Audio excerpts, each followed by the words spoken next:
Hi friends, welcome to my channel Pranav P J.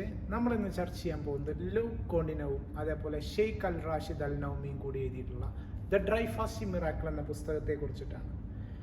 ഈ പുസ്തകത്തിലെ ഏറ്റവും പ്രധാനപ്പെട്ട കുറച്ച് കാര്യങ്ങളെക്കുറിച്ചാണ് നമ്മൾ ഇന്ന് ചർച്ച ചെയ്യുന്നത്. മാത്രവുമല്ല, ഈ പുസ്തകത്തിൻ്റെ ഏറ്റവും പ്രത്യേകതയായിട്ട് എനിക്ക് തോന്നിയത് ഈ പുസ്തകത്തിൽ എക്സ്പീരിയൻസ് ചെയ്ത ആളുകളുടെ പ്രോപ്പറായിട്ടുള്ളൊരു ഫീഡ്ബാക്ക്, ടെസ്റ്റിമോണിയൽസ് എല്ലാം കീപ്പപ്പ് ചെയ്ത് അല്ലെങ്കിൽ അറ്റാച്ച് ചെയ്തിട്ടുണ്ട് എന്നുള്ളത് ഏറ്റവും രസകരമായിട്ട് തോന്നിയൊരു ഭാഗമാണ്. അപ്പോൾ ഈ പുസ്തകത്തിൽ പറയുന്ന ഡ്രൈ ഫാസ്റ്റിംഗ് എന്നുള്ളൊരു കൺസെപ്റ്റാണ്. തീർച്ചയായിട്ടും നിങ്ങൾക്ക് അറിയുന്നുണ്ടായിരിക്കും ഇൻ്റർമീഡിയറ്റ് ഫാസ്റ്റിംഗ് അല്ലെങ്കിൽ ആൾട്ടർനേറ്റീവ് ഡേയ്സ് ഓഫ് ഫാസ്റ്റിംഗ് എന്നുള്ളതെല്ലാം നിങ്ങൾക്ക് ഒരു പക്ഷേ അറിയുന്നുണ്ടായിരിക്കും. അപ്പോൾ ഈ ഡ്രൈ ഫാസ്റ്റിംഗ് എന്നുള്ളത് തീർച്ചയായിട്ടും അതിനോട് ബന്ധപ്പെട്ടുള്ള ഒരു ഫാസ്റ്റിംഗ് തന്നെയാണ്. മാത്രമല്ല, അത് ഒന്നുകൂടി ഡീപ്പ് കോൺഷ്യസ് ആയിട്ട് എടുക്കുന്ന ഒരു ഫാസ്റ്റിംഗ് സിസ്റ്റം. നമുക്കൊരു ദിവസം റെസ്റ്റ് വരുന്നൊരു ദിവസം, ആഴ്ചയിലോ അല്ലെങ്കിൽ മാസത്തിലോ ഒരു ദിവസം റെസ്റ്റ് വരുന്നൊരു ദിവസം, ശരീരവും മനസ്സും അല്ലെങ്കിൽ ശരീരവും നമ്മുടെ ഫിസിക്കൽ ബോഡിയും മെൻ്റൽ ആക്ടിവിറ്റീസ് എല്ലാം മാറ്റിവെച്ച് പൂർണ്ണമായിട്ടും റെസ്റ്റ് പീരീഡിലേക്ക് കൊടുക്കുന്നൊരു ദിവസം നമുക്ക് ഡ്രൈ ഫാസ്റ്റിംഗ് ചെയ്യാവുന്നതാണ്. അപ്പോൾ അത് ചെയ്യുന്ന രീതി എന്ന് പറയുന്നത് നമ്മുടെ ശരീരത്തിലേക്ക് ഭക്ഷണമോ വെള്ളമോ കൊടുക്കാതെ 18 മണിക്കൂർ പൂർണ്ണമായിട്ടും ഫാസ്റ്റിംഗ് എടുക്കുന്ന ഒരു പ്രക്രിയയാണ് ഡ്രൈ ഫാസ്റ്റിംഗ് എന്ന് പറയുന്നത്. അപ്പോൾ ഈ ഒരു പ്രക്രിയ ചെയ്ത് തീരുമ്പോൾ, ആ ഒരു പ്രാക്ടീസ് ചെയ്ത് തീരുമ്പോൾ നമ്മുടെ ശരീരം പൂർണ്ണമായിട്ടും ഡീടോക്സിഫൈ ചെയ്യുന്ന ഒരു പ്രോസസ്സിലേക്കാണ് പോകുന്നത് എന്നാണ് ലൂക്ക് പറയുന്നത്. അപ്പോൾ ഇതിൻ്റെ ഒരു ഏറ്റവും ഇമ്പോർട്ടൻ്റ് ആയിട്ടുള്ളൊരു ഭാഗം എന്ന് പറഞ്ഞു കഴിഞ്ഞിട്ടുണ്ടെങ്കിൽ നമ്മുടെ മോശപ്പെട്ട സെൽസുകളുണ്ട്.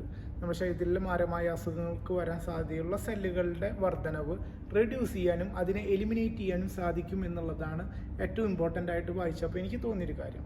അപ്പോൾ ഈ ഡ്രൈ ഫാസ്റ്റിംഗ് എന്ന് പറയുമ്പോൾ നമുക്ക് തീർച്ചയായിട്ടും അറിയാം, റിലീജിയസ് ആയിട്ട് അല്ലെങ്കിൽ സ്പിരിച്വലായിട്ട് ഭയങ്കര കണക്റ്റഡ് ആയിട്ടുള്ളൊരു പ്രോസസ്സാണ്.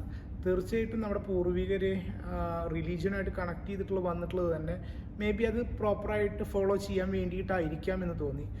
ആ പുസ്തകത്തിൽ പ്രോപ്പറായി പറയുന്നുണ്ട് ആ ഒരു ഹിസ്റ്ററി എങ്ങനെയാണെന്ന് ചോദിച്ചു കഴിഞ്ഞിട്ടുണ്ടെങ്കിൽ സ്പെസിഫിക് ആയിട്ടുള്ള എല്ലാ ഡേയ്സുകളിലും ഏത് മതത്തിൻ്റെ ആയാലും നമ്മൾ പ്രാക്ടീസ് ചെയ്യുന്നൊരു ഭാഗമാണ് ഫാസ്റ്റിംഗ്. അപ്പോൾ ആ ഒരു ഫാസ്റ്റിംഗ് എന്തിനാണെന്ന് ചോദിച്ചിട്ടുണ്ടെങ്കിൽ അതിൻ്റെ പ്രോപ്പറായിട്ടുള്ള സയൻസും കൂടിയിട്ടാണ് നമ്മുടെ പുസ്തകത്തിൻ്റെ ഓതേഴ്സ് നമുക്ക് പറഞ്ഞു തരുന്നത്. അപ്പോൾ ഫാസ്റ്റിംഗ് എന്നുള്ളൊരു കൺസെപ്റ്റ് നമ്മുടെ ശരീരത്തെ ഡീടോക്സിഫൈ ചെയ്യാൻ വേണ്ടിയിട്ടാണ്. നമ്മുടെ ശരീരത്തെ പൂർണ്ണമായിട്ടും റെസ്റ്റ് പീരീഡിലേക്ക് കൊടുക്കുന്നു.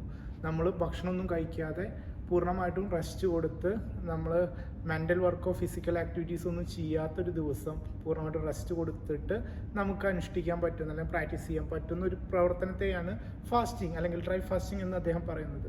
അപ്പോൾ ഇതിൻ്റെ മെയിൻ ഇമ്പോർട്ടൻ്റ് ഇത്തരം കാര്യങ്ങളാണെങ്കിൽ പോലും ഭക്ഷണം നിങ്ങൾക്ക് കൺട്രോൾ ചെയ്യാൻ ഒരുപാട് ആഗ്രഹം ഉണ്ടായിട്ട് കൺട്രോൾ ചെയ്യാൻ പറ്റാത്തവരാണെങ്കിൽ പോലും വൺ ഡേ നിങ്ങളിതൊന്ന് ട്രൈ ചെയ്ത് നോക്കിയാൽ നിങ്ങളുടെ എക്സ്പീരിയൻസ് എൻ്റർലി ഡിഫറെൻ്റ് ആയിരിക്കും. അപ്പോൾ ഞാനൊരു 18 hours ഡ്രൈ ഫാസ്റ്റിംഗ് ചെയ്ത് നോക്കിയതാണ്. One of the best experience എനിക്ക് കിട്ടിയത്. ഫീലിംഗ് ഗുഡായിരുന്നു. മാത്രമല്ല, ഇതൊരു കോമ്പറ്റീഷനായിട്ടോ ഫോഴ്സ്ഫുള്ളി ആയിട്ടോ ചെയ്യേണ്ട ഒരു പ്രോസസ്സേ അല്ല. അദ്ദേഹം പ്രത്യേകം പറയുന്നുണ്ട്, നിങ്ങളുടെ ശരീരം തരുന്ന ഇൻഡിക്കേഷൻസ് എങ്ങനെയാണോ അതിനനുസരിച്ച് നിങ്ങൾക്ക് ഫോളോ ചെയ്യാം, അങ്ങനെയാണ് ഫോളോ ചെയ്യേണ്ടത് എന്നുള്ളത് പ്രത്യേകം അദ്ദേഹം പറയുന്നുണ്ട്.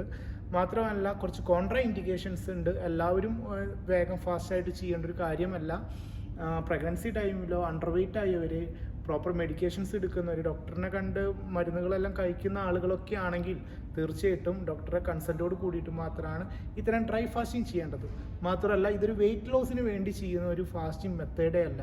നിങ്ങൾക്ക് പല്ല് തേക്കാനോ കുളിക്കാനോ പ്രൊഫഷണൽ ആയിട്ടുള്ള ദിവസം നിങ്ങൾ വർക്ക് ചെയ്യാൻ പോകുന്ന ദിവസമൊന്നും ചെയ്യാൻ പറ്റുന്നൊരു മെത്തേഡ് അല്ല. അപ്പോൾ നമ്മുടെ ശരീരത്തേക്ക് വെള്ളം പോലും ടച്ച് ചെയ്യാൻ പാടില്ല. കാരണം സ്കിൻ അബ്സോർബ് ചെയ്യും എന്നുള്ളതാണ് അദ്ദേഹം പറയുന്നത്. അപ്പോൾ സ്കിന്നെല്ലാം ക്ലെൻസ് ചെയ്യുന്നതാണ് അദ്ദേഹം ആ പുസ്തകത്തിലൂടെ നമുക്ക് പകർന്നു തരുന്നൊരു അറിവ്.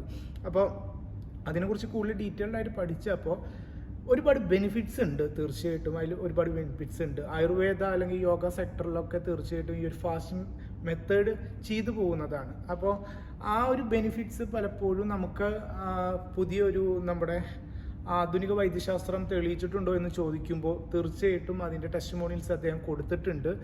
മാത്രമല്ല, ഞാൻ നോക്കിയപ്പോൾ പലപ്പോഴും അതിനെക്കുറിച്ച് പഠിച്ചപ്പോൾ ഈ ഓട്ടോഫിജി എന്നുള്ളൊരു സെക്ടർ വരുന്നുണ്ട്. ആ സെക്ടറിലൂടെയാണ് നമ്മുടെ ശരീരത്തിനെ വിശക്കുമ്പോൾ ശരീരത്തിലുള്ള ഊർജ്ജം ഉപയോഗിച്ച് ശരീരം ഭക്ഷിക്കുന്നു, നമ്മുടെ ശരീരത്തെ തന്നെ ശരീരം ഭക്ഷിക്കുന്ന ഒരു പ്രവർത്തനത്തെയാണ് ഓട്ടോഫ്യൂജി എന്ന് പറയുന്നത്.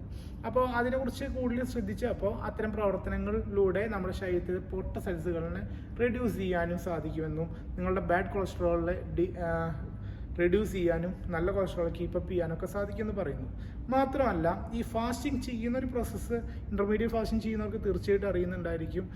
നിങ്ങളുടെ മസിൽ മാസ് എന്നുള്ളൊരു ഫാക്ടർ കട്ട് ചെയ്ത് പോവാതെ നിങ്ങളുടെ ഫാറ്റ് അല്ലെങ്കിൽ നിങ്ങളുടെ മോശപ്പെട്ടിട്ടുള്ള ഭാഗം ഫാറ്റ് ലോസ് ചെയ്യാൻ സാധിക്കും. പ്രത്യേകിച്ച് ലീൻ മസിൽസ് ഉള്ളത്, എക്സ്പെഷ്യലി പ്രത്യേകം പറയുന്നത് ലീൻ മസിൽസ് ആയിട്ടുള്ള ആളുകളുടെ മസിൽസ് കീപ്പപ്പ് ചെയ്യാൻ സാധിക്കുമെന്ന് പ്രത്യേകം പറയുന്നുണ്ട്.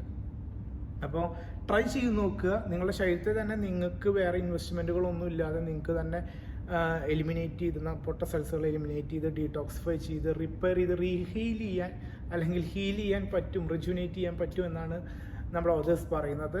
തീർച്ചയായിട്ടും വൺ ഓഫ് ദി ബെസ്റ്റ് ആയിട്ടാണ് എനിക്ക് തോന്നിയത് ആ ഒരു എക്സ്പീരിയൻസ്.